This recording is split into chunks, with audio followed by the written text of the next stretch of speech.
এপ্রিলের 1 তারিখে আমি বাড়ি যাওয়ার কথা ছিল, টিকিটও কাটছি। তো 2019 সালে আমি আসছিলাম দুবাইতে। ওই টাইম বয়স খুব কমই ছিল। তো এর মধ্যে অনেকবার দেশে যাইতাম চাইছি, কিন্তু পারি নাই বিভিন্ন রকম সমস্যার কারণে। এখন যখন টিকিট কাটি ফেলাইছি, এখন তো যাওয়াই লাগবো।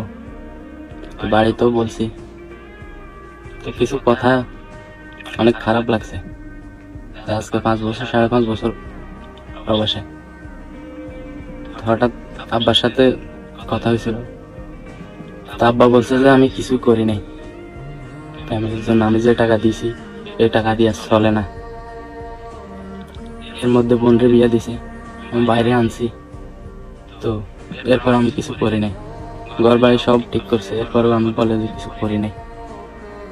এর মধ্যে আমি অনেকবার অসুস্থ হয়েছি, দেশে যাইতাম চাইছি, যাইতে দেয় নাই। যাক, এটা আমার কপাল। এই টিকিট আমি যাবো না দেশে।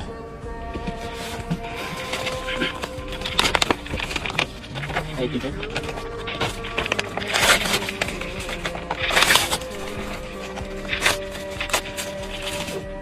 এই পাসপোর্ট।